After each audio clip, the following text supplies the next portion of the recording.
Hello students and welcome back to the channel once again. I am hoping कि आप लोगों ने इस चैप्टर का पार्ट 1 ऑलरेडी देख लिया है। अगर नहीं देखा है तो डिस्क्रिप्शन बॉक्स के अंदर मैंने पार्ट 1 की जो लिंक है उसे अटैच कर दिया है। आप जाकर के प्लीज़ उस पार्ट को ज़रूर देखें। उसके बाद जब आप इस पार्ट को कंटिन्यू करेंगे तो आपको काफ़ी सारे क्वेश्चन समझ में आने वाले हैं, क्योंकि पार्ट 1 के अंदर मैं आप लोगों को काफ़ी सारे क्वेश्चंस विद कंप्लीट कंसेप्ट समझा चुकी हूँ, जो कि आपको आपके नीट 2021 में बहुत ज़्यादा हेल्प करने वाले हैं। नाउ आप लोगों को बहुत अच्छे से पता होगा कि आप कितनी भी थ्योरी पढ़ लो, लेकिन at the end of the day आप लोगों को अपने मेडिकल एंट्रेंस एग्जाम यानी कि नीट के अंदर एमसीक्यूज को ही अटेम्प्ट करना है। तो जितनी ज़्यादा आप थ्योरी पढ़ते हो उतने ही ज़्यादा, इनफैक्ट उससे डबल मेहनत के साथ आपको एमसीक्यूज प्रैक्टिस करने चाहिए। और उसी को आपके लिए ईजी बनाते हुए मैं लेकर के आई हूँ प्रीवियस ईयर क्वेश्चंस की practice plus most important questions. ये सभी क्वेश्चंस विद कंप्लीट सॉल्यूशन मैं आप लोगों को करवाने वाली हूँ। हर एक क्वेश्चन बहुत ज़्यादा ज़रूरी है, इस चीज़ का ध्यान आप लोग हमेशा रखना।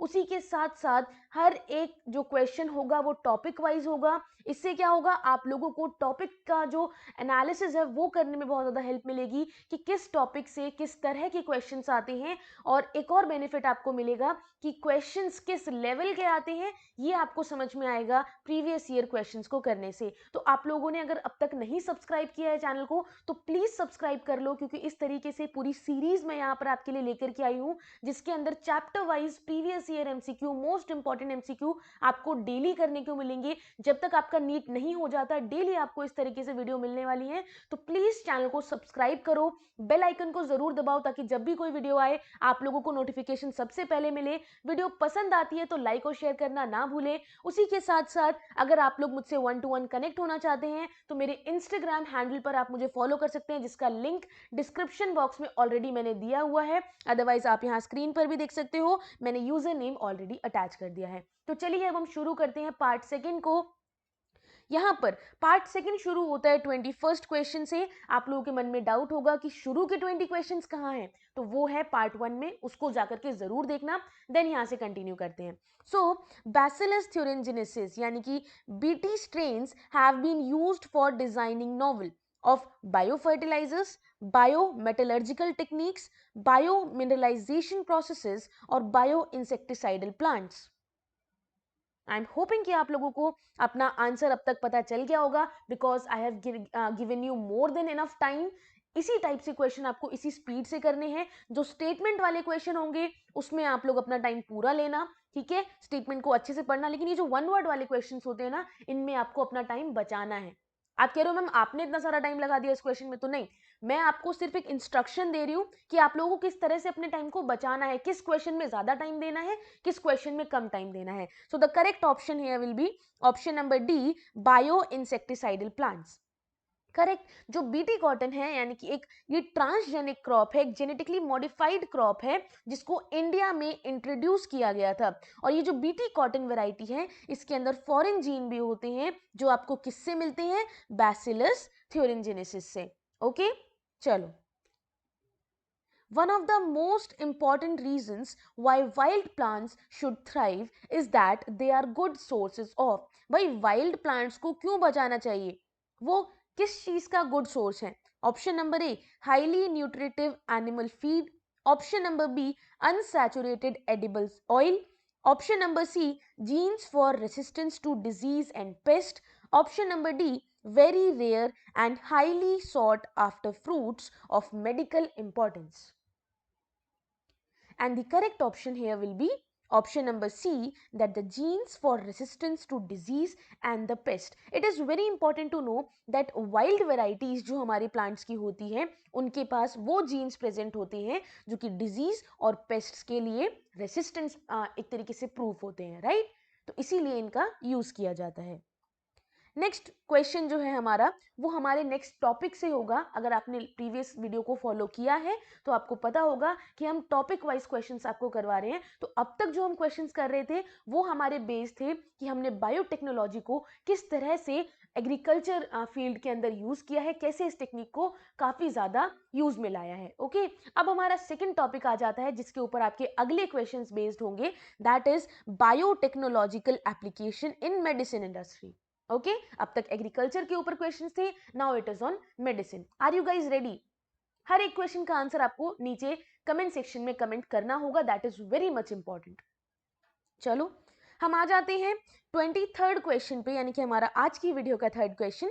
The first human hormone produced by recombinant DNA technology. भाई पहला ह्यूमन हार्मोन कौन सा था जो कि रिकॉम्बिनेंट डीएनए टेक्नोलॉजी से बनाया गया था?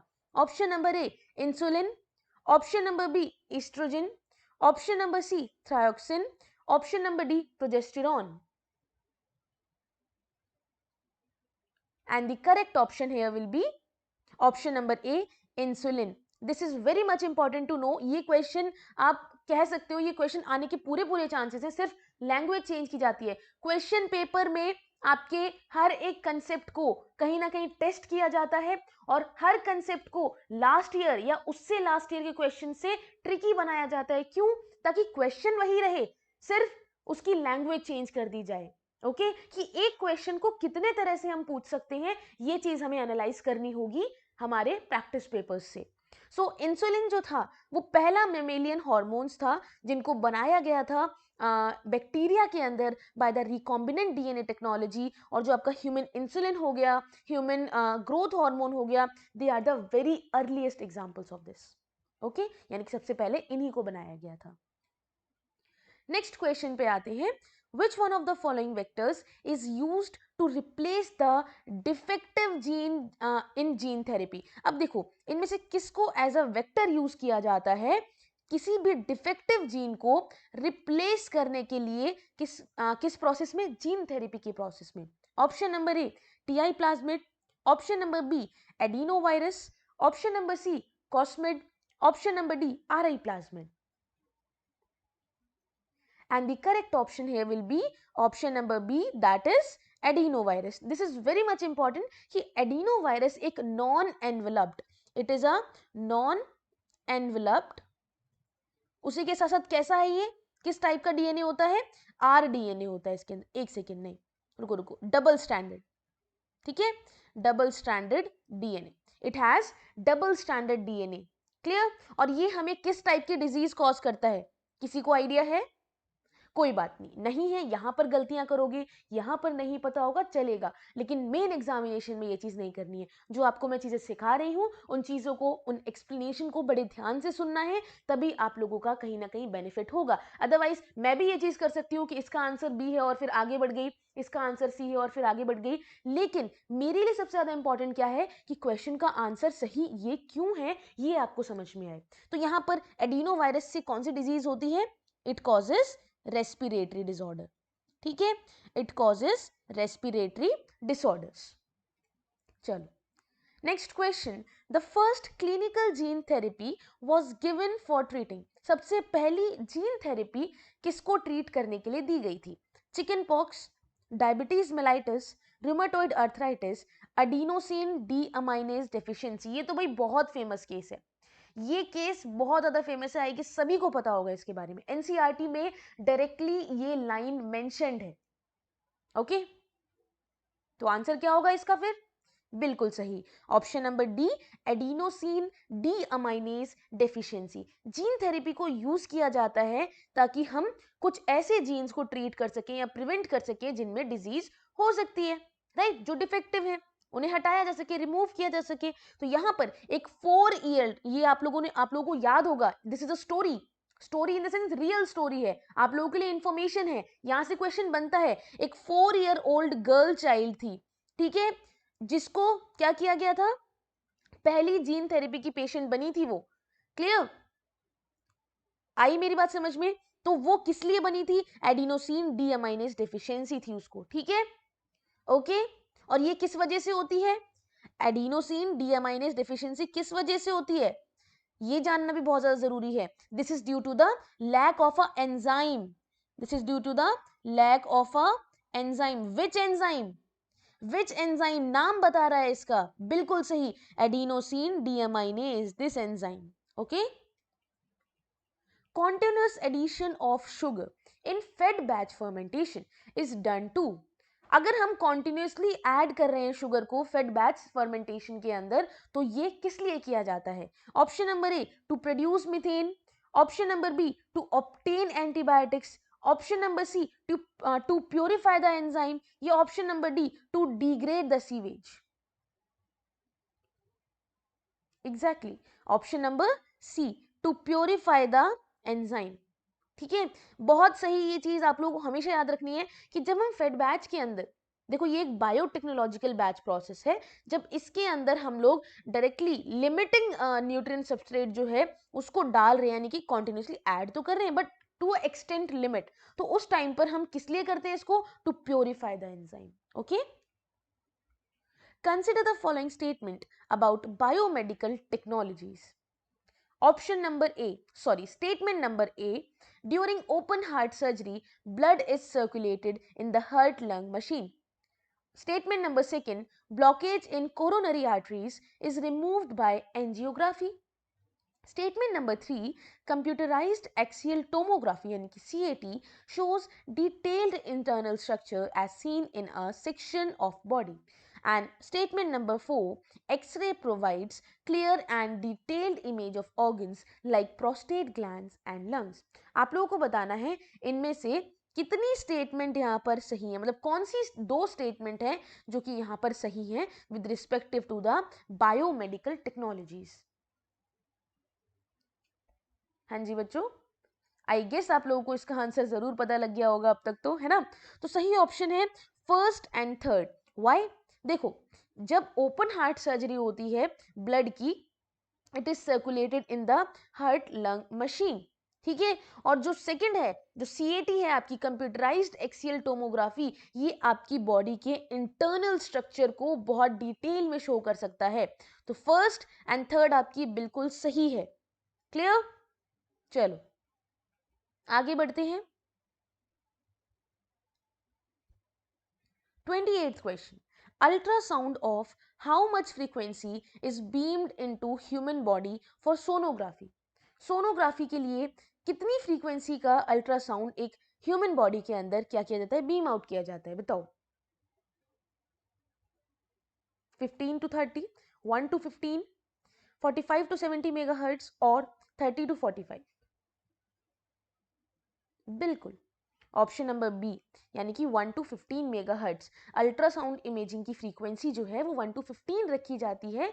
ठीक है, ताकि ज्यादा हार्मफुल भी वो रेज किसी ह्यूमन की बॉडी के लिए ना कहीं प्रूव हो। ओके,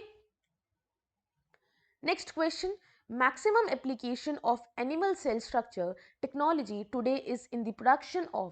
maximum अगर आप animal cell structure technology को यूज करते हो आज के टाइम में, तो किस चीज के प्रोडक्शन में यूज कर रहे हो?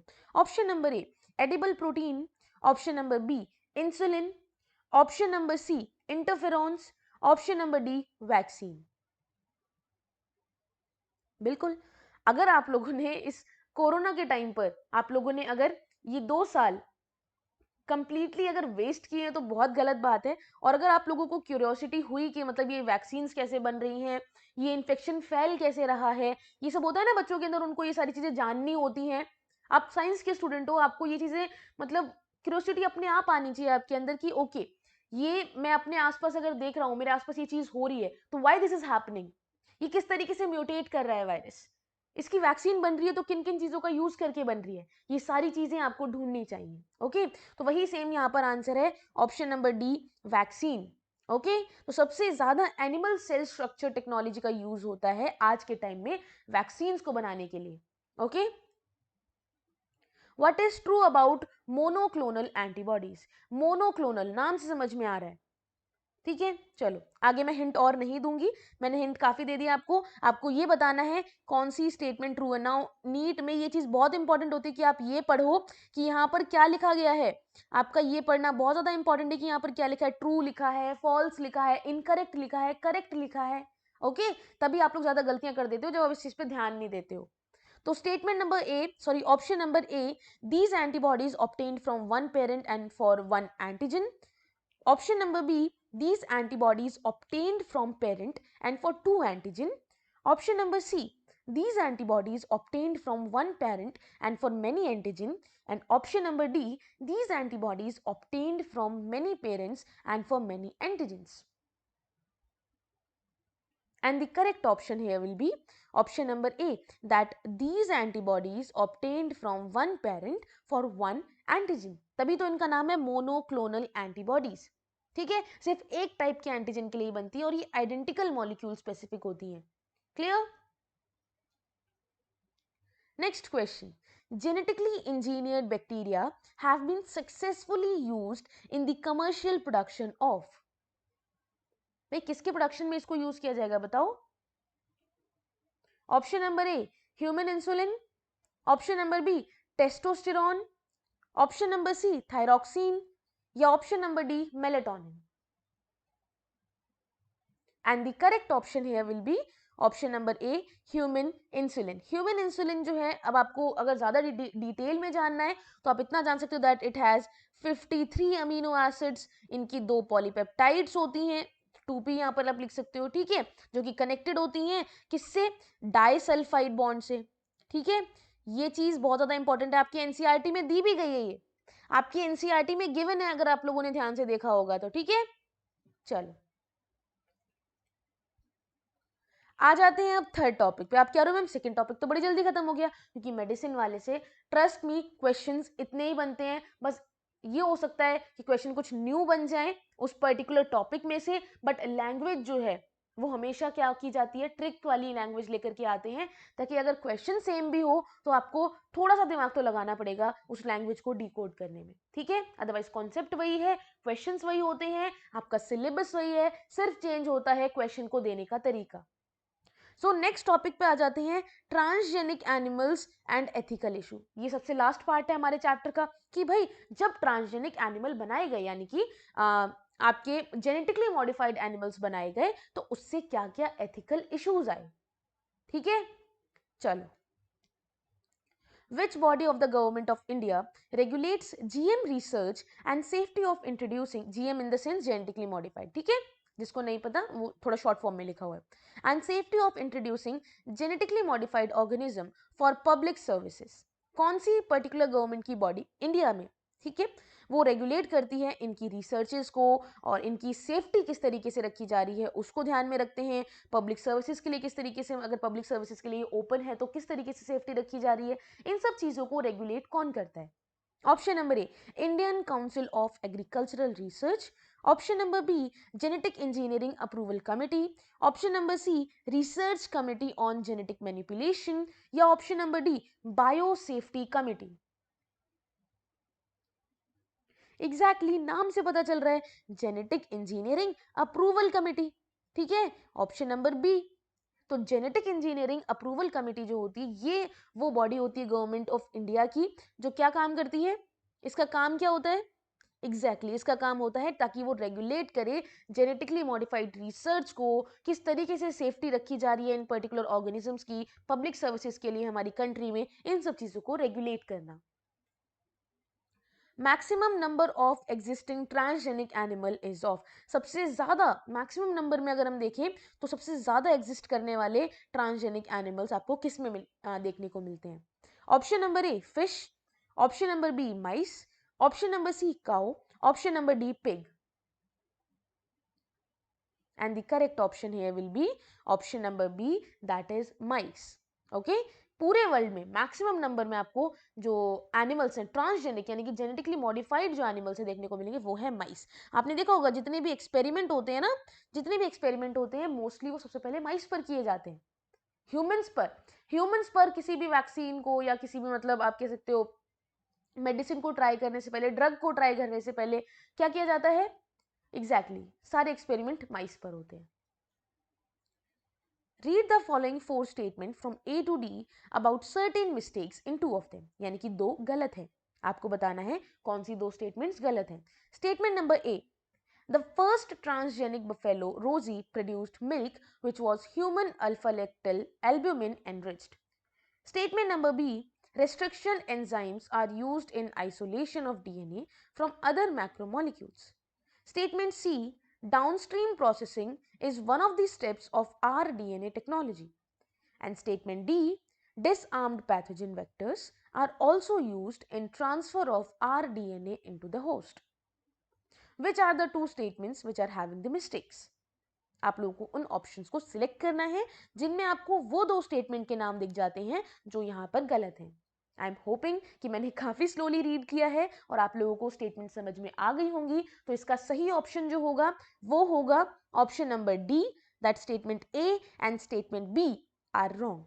Statement A and statement B are wrong. Now, why these statements are wrong? जो ट्रांसजेनिक रोजी है वो एक्चुअली में बफेलो नहीं थी, शी वॉज अ काउ। ठीक है, ये गलती थी यहाँ पर। और दूसरी चीज क्या है कि जो रिस्ट्रिक्शन एंजाइम है वो कट कर देता है डीएनए को स्पेसिफिक साइट पर। ठीक है, आइसोलेशन के काम नहीं आता, दूसरे मैक्रोमोलिक्यूल से आइसोलेट नहीं करता, वो उसको कट कर देगा। ये आपका रिस्ट्रिक्शन एंजाइम है और ये डीएनए है, ये रिस्ट्रिक्शन एंजाइम इस पे वर्क करेगा, ये डीएनए है, ये स्पेसिफिक एक साइट है जहां से इसने इसको कट कर दिया। ओके, ठीक है, तो ऑप्शन नंबर कौन सा सही है यहाँ पर? Option number D. Next question, genetic engineering has been successfully used for producing. Genetic engineering को सक्सेसफुली हम किसको प्रोड्यूस करने के लिए यूज करते हैं? Option number A, transgenic mice for testing safety of polio vaccines before use in human. Option number B, transgenic models for studying new treatments for certain cardiac disease. Option number C, transgenic cow, Rosie, which produces high fat milk for making ghee. And option number D, animals like bulls for farm work as they have superpower. Exactly. Very easy question. अगर हम देखें successfully अगर कहीं पर genetic engineering को use किया गया है, वो यूज किया गया in the production of vaccine. ठीक है, और वैक्सीन भी यहाँ पर किसकी हो रही है? ट्रांसजेनिक माइस को बनाया गया जिनको यूज किया गया है पोलियो की वैक्सीन के लिए। पहले इन पर अप्लाई की गई है, उसके बाद काफी सारे ट्रायल फेजेस के बाद ह्यूमंस के पास वो आई थी। तो ये एक सक्सेसफुल प्रोसेस है, एक सक्सेसफुल यहाँ पर एक्सपेरिमेंट है with respective to the genetic engineering. Next question here is, transgenic plants are the ones. Transgenic plants कौन से प्लांट्स होते हैं? Option number A, which are generated by introducing foreign DNA into a cell and regenerating a plant from that cell. Option number B, produced after protoplast fusion in artificial medium. Option number C, these are grown in artificial medium after hybridization in the field. And option number D, these are produced by a somatic embryo in artificial medium. सही option क्या होगा? Option number ए, बिल्कुल। Transgenic plants को हम, भाई कौन से plants होते हैं? ये वो प्लांट्स होते हैं जिनको हम बनाते हैं, इनके अंदर इंट्रोड्यूस करके फॉरेन डीएनए को हम इनके अंदर इंट्रोड्यूस करते हैं और उसके बाद it will regenerate a plant from that cell, जिस सेल के अंदर हमने फॉरेन डीएनए को इंट्रोड्यूस किया है। Okay, next question, a transgenic food crop which may help in solving the problem of night blindness in developing countries is. वही same question है। अगर आपने पार्ट 1 देखा होगा तो आपको ये क्वेश्चन जरूर देखने को मिला होगा, है ना? कमेंट करो, चलो जल्दी से कमेंट करो, ये क्वेश्चन देखने को मिला या नहीं मिला है? बिल्कुल मिला है ना, राइट? तो अब हम क्या करेंगे? अब हम क्या करने वाले हैं? बिल्कुल सही, हम इस क्वेश्चन का आंसर बताएंगे जो कि हम ऑलरेडी कर चुके हैं। सिर्फ यहाँ पर एक ट्रिक है, वो ये है कि आप लोग लैंग्वेज को ध्यान दो। ठीक है, कि आपने भाई ये क्वेश्चन तो पहले भी किया हुआ है, लेकिन यहाँ पर क्या चेंज है? इस सेम कंसेप्ट की, सेम क्वेश्चन की लैंग्वेज चेंज है। करेक्ट ऑप्शन यहाँ पर हो जाएगा option number D, golden rice. क्योंकि भाई देखो, मैंने एक बहुत सिंपल तरीका बताया था, गोल्डन राइस। ठीक है, this is very rich in vitamin ए। अगर विटामिन ए की डेफिशिएंसी हो जाती है तो हो जाएगी आपको ब्लाइंडनेस, नाइट ब्लाइंडनेस। ठीक है, ठीक है, एंड लगा लो। ठीक है, नाइट ब्लाइंडनेस। नाउ अगर आपको नाइट ब्लाइंडनेस से बचना है तो आपको गोल्डन राइस खाना चाहिए ताकि आपकी बॉडी में विटामिन ए की डेफिशिएंसी ना हो। ठीक है, उसके बाद अगर विटामिन ए की डेफिशिएंसी हो गई है तो आपको कौन सी डिजीज हो रही है? नाइट ब्लाइंडनेस हो रही है। इस तरीके से आप फ्लो चार्ट की तरह इस चीजों को यूज कर सकते हो, एज ए ट्रिक की तरह आप इन्हें याद कर सकते हो। बहुत सिंपल सी ट्रिक है क्योंकि चेन की तरह कनेक्टेड है आपस में। ठीक है, एक चीज याद करोगे दूसरी अपने आप याद रहेगी। चलो, golden rice is a transgenic crop of the future with the following improved trait. अब गोल्डन राइस आप सभी को पता है जेनेटिकली मॉडिफाइड क्रॉप है, यानी कि उसमें बाकी नॉर्मल राइस से कुछ बेटर है। वो बेटरमेंट क्या है? Option number A, it is insect resistance. Option number B, it is high lysine, यानी कि लाइसिन क्या है? It is essential amino acid, right? It is high in lysine content, option number C high in protein content, या option number D high in vitamin A content. देख सकते हो same question है, सिर्फ और सिर्फ लैंग्वेज चेंज की गई है, राइट? तो ऑप्शन नंबर डी सही होगा, high vitamin A content. Last question. The two microbes which are found to be very useful in genetic engineering are option number A, Vibrio cholera and a tailed bacteriophage. Next option, Diplococcus and Pseudomonas. Option number C, crown gall bacterium and Cenaroheptidis elegans. And option number D, Escherichia coli and Agrobacterium tumefaciens. And the correct option here will be option number D, Escherichia coli and Agrobacterium tumefaciens. आपने जितनी बार भी biotech chapter को पढ़ा होगा, most of the time आपको ये दो नाम जरूर देखने को मिले होंगे। तो इसीलिए ये दो वो माइक्रोब्स हैं जो कि बहुत यूजफुल हैं जेनेटिक इंजीनियरिंग में। ओके, चलो, तो आई होप आप लोगों को ये क्वेश्चंस पसंद आए होंगे। अगर अब तक सब्सक्राइब नहीं किया है तो सब्सक्राइब जरूर करो। नेक्स्ट चैप्टर आपको कौन सा चाहिए आप मुझे यहाँ कमेंट सेक्शन में कमेंट करके बता सकते हो। I am gonna make the video on the questions of that chapter. अगर आप लोगों को कुछ डाउट है किसी भी क्वेश्चन में तो आप मुझसे कमेंट सेक्शन में पूछ सकते हो। उसी के साथ साथ डिस्क्रिप्शन बॉक्स के अंदर मैंने मेरे इंस्टाग्राम हैंडल का लिंक आपको प्रोवाइड कर दिया है। आप वहां पर मुझसे कनेक्ट हो सकते हो, फॉलो कर सकते हो अपडेट्स के लिए कि कौन सी वीडियो का टाइमिंग क्या होने वाला है। इससे आप लोगों की कोई भी वीडियो मिस नहीं होगी, एक टाइम टेबल मेंटेन होगा। तो आप लोग जरूर फॉलो करो इंस्टाग्राम पर, डिस्क्रिप्शन बॉक्स में मैंने लिंक दिया हुआ है। कोई क्वेश्चन है, कोई डाउट है तो प्लीज मुझसे कमेंट सेक्शन में कमेंट करके जरूर पूछ लेना। I will try my best कि आपका डाउट जो है वो मैं क्लियर कर सकूं। With that said, thank you so much. मिलते हैं नेक्स्ट वीडियो के साथ।